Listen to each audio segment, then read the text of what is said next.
Hello and thank you for joining CivilNet. Today we'll be discussing the new electoral code in Armenia. It's been one of the hottest topics recently, especially after it appeared at the Venice Commission website before any public discussions and before the Armenian version even. And my guest today is Hamazasp Danielyan. Hamazasp is political analyst and the person to talk to with electoral law. Thank you for joining us. And my first question is that the fact that it appeared first in English and the Venice Commission website, is this something okay? Is this? I think this is something that maybe shows that the authors, first of all, care about the opinion of the external expert body rather than Armenian society and local experts and political parties. And then the opinions followed as a PS. And what is the general evaluation of the Armenian society and the Armenian experts of the proposed law? Well, as usual, we have very diverse opinions. From the one side, this is presented as a solution to almost all problems that Armenian electoral system has. From the other side, oppositional parties and many NGOs, individual experts consider that there are no significant improvements. Moreover, there are quite limiting provisions that will create new problems during the elections that are scheduled next spring. So what points are packaged as solutions? Because, for example, for one thing that I can tell for certain is like before observers had a lot of other freedom to do their job, and now that's being curbed. So that's definitely not a solution. Actually, not the part of the freedom and the rights of observers. They were not changed. But there are at least two limiting provisions in this draft.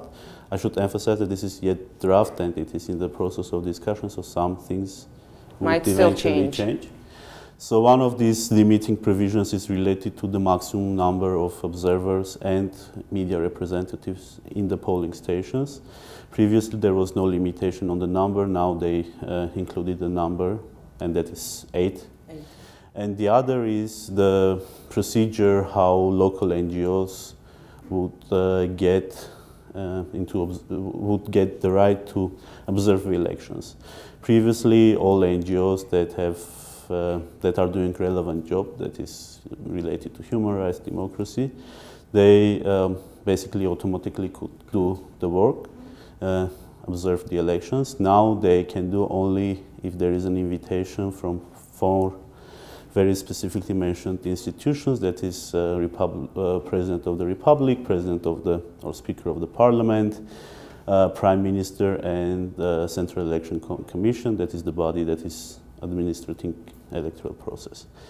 My hunch is that some of these very obviously limiting and risky provisions will be removed during the discussions, and that will be presented as a progress. Let's see, we took into consideration the public opinion on this. Yes.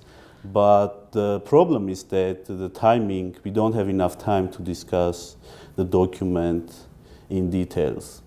And also there are not very many occasions to do this. Probably there will be a public hearing at the Parliament, but still it is not enough because we are speaking about approximately 200-page long document that has very many aspects. So far, most of the people concentrated on voter lists, which is a big issue, but there are at least 3-4 other important aspects of the electoral code that remained undiscussed so far. So even if they decide, let's say, the voters list should be cleaned, this was a major problem all along, especially during the referendum, and they should be published, and then even we don't even have enough time to do this because the next elections are in 2017, and this draft law has to be approved and put in action and studied within the next elections. Does this give us enough time to... Well, there is a deadline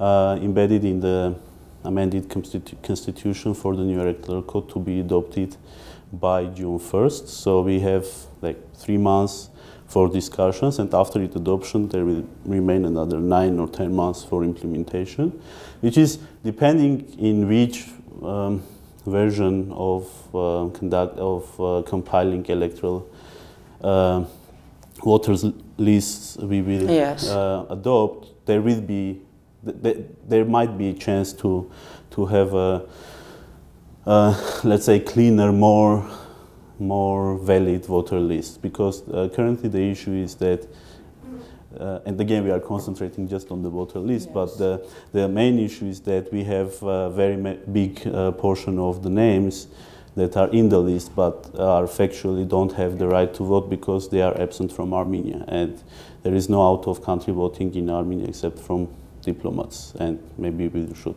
talk also about them. Yes, I definitely want to ask you more about that, but you said some of these things that people are not happy about, the opposition is not, might change after the discussions, but what are the points that you probably think will not change but will remain problematic?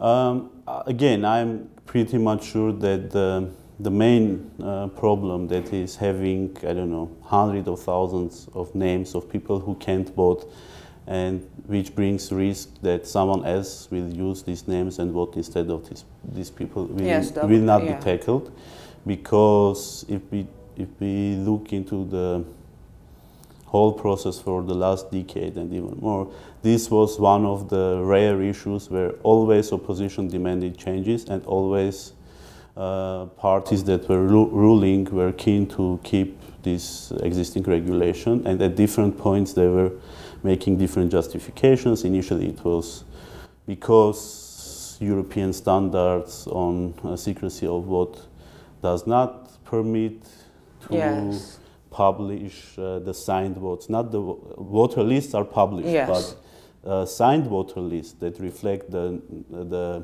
names of people who voted and who didn't are not supposed to be public knowledge. And now, again, justification is that because we have a constitutional court's ruling on this matter, but everyone knows that just 3 months ago we were changing constitution, and if there was a will to revise this principle, it would be very easy to do. Another thing that I noticed during the referendum is that whenever there was a problem with the voters list, they would say, well, we did not comprise this list. This list were given to us by the police. Is this how it should be? The police department comprises the voters list? Actually, I think police does pretty good job in terms of compiling the list in accordance with the regulation. The problem is not the job that police is doing. The problem is regulation. Because, for example, the names of deceased people who passed away in Armenia are being removed from the list very quickly, but with some exceptions, of course. In this regards, the voter lists are quite clean. But the names of the people who died abroad, there is no legal provision how you deal with this, and that's why we have lots of names with such cases, and so technically these people would remain in the voter list for forever. But again, we are not talking about big numbers in this case as well. The big number of names is related to the people who are not residing in Armenia but are citizens of Republic of Armenia. And when I advocate for having lists that will not have these names, or these names will be somehow marked or separated, I'm not speaking about taking away their rights to vote. I'm speaking about to have to create a basis to be able to monitor whether these names are being misused or not. And we started with the interview. You said this text appeared in the Venice Commission website, firstly because probably they were more interested in foreign evaluation. I wanted to ask you, what's the foreign evaluation of the proposed draft? That is a difficult question, because either I'm not aware of the results of the assessment, or it is still pending. but I'm aware that, for example, the Venice Commission experts are right now conducting meetings with local experts and NGOs, trying to get the feedback from the Armenian society. But one thing is very important, that again, based on this Council of Europe standards and Venice Commission experts and their documents always reflected that set aside what are the standards and what are the actual technical solutions, it is very important that the rules of the game that are being defined reflect the opinion of the society and are not drafted by a small number of people and then enforced. Which is not the case at this point. And if we want to be very positive, what are the positive developments in the new proposed law? What are the more democratic aspects of it? Because a lot of generally the idea, and this phrase is being repeated, it's just another mechanism of reinventing the same authorities. Some sections of the code are just the same as used to be, but there are few positive things. But I should emphasize that these improvements, in my opinion, are not going to change the nature of the political system, at least in the short term. And I refer to provisions that envision greater representation of the groups that have so far are not very well represented in ethnic minorities. That is ethnic minorities, women. And there is nothing about youth, for example. Which there should be. I think there should be, because again, if we look into the demographics of the parliament MPs or the government or elite, or young people are underrepresented there clearly, and we have increasingly an elite that is increasingly growing old and maybe sometimes detached from the reality. And about electronic internet voting, which is only for diplomats, you've done quite a bit of research here. Yes. This is very, in my opinion, very important aspect. Although it concerns only a small number of people, approximately 250 individuals. But these are the diplomats and their family members who are in diplomatic service outside of Armenia. So starting from 2012, they have a right to vote, but they can cast their vote only through internet. And there are a number of ways to organize out-of-country voting. And for this particular case, internet voting is the worst option that we went for because of number of things. First, it is less reliable in all aspects, starting from the psychological aspect that diplomats who are actually voting are not sure that their vote is not being monitored, both internally and externally, and ending with the risk that the system can be hacked and you give a chance someone else to know political preferences or of a certain diplomat in governmental service. Who thinks yes. what or which. So what would be a better option in this case, from international experience? Certainly, internet voting should be revised, and I would go for postal voting. And I don't know if we have much time to go into details, but there are many aspects. One of the aspects is the fact that currently internet voting results are being reported separately. So we know how these diplomats voted. Yes. And this is another pressure on diplomats to deliver. Because, for example, if in all the last 3 elections that we have, diplomats' results are incomparably more favorable to the incumbent than compared to the overall results of the society. Of the election, for example, yes. I think it was 94 or 95% of diplomats voted for the constitutional change, while it was 53% in all Armenians. Yeah, but maybe this is more political, but in Armenia's case, maybe that's not so much of a concern. Because if they're already appointed to this certain post, their political... The thing is that some of them think that they need to prove that they are loyal, but if you give a civic right to participate in the vote, you need to also create the conditions that people are free to express their political preferences. Now I know that, I mean, I've met and talked to a number of people, or it also did an anonymous survey.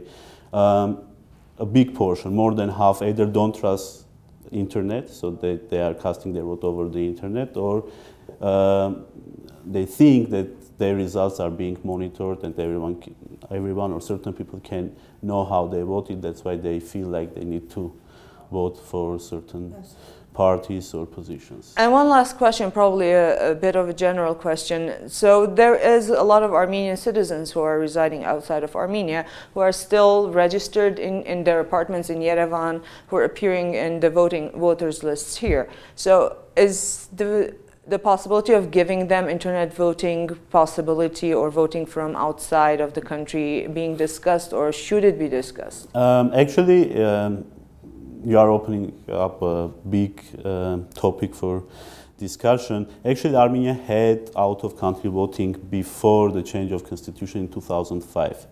When we changed the constitution in 2005, we removed the ban on dual citizenship. And the moment that we Armenian parliament adopted law on dual citizenship, it was actually law on citizenship that envisioned how you can become a dual citizen. Back in 2007, the same day they voted to remove out-of-country voting from the electoral code, because the notion was that we will eventually end up having hundreds of thousands citizens from Russia, US, France, and influencing and the then they political will change situation the outcome of the vote. This expectation did not materialize. Actually, the largest number of Armenians who applied for dual citizenships are Armenians living in Javakhd, and also Syrian Armenians, because of very particular developments. Right. But again, I personally don't think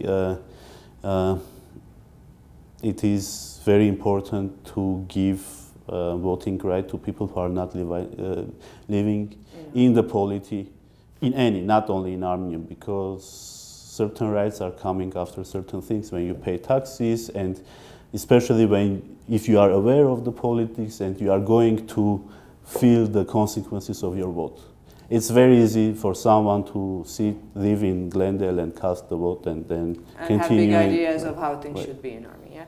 Thank you very much, and we'll follow up with the developments. And thank you for watching us.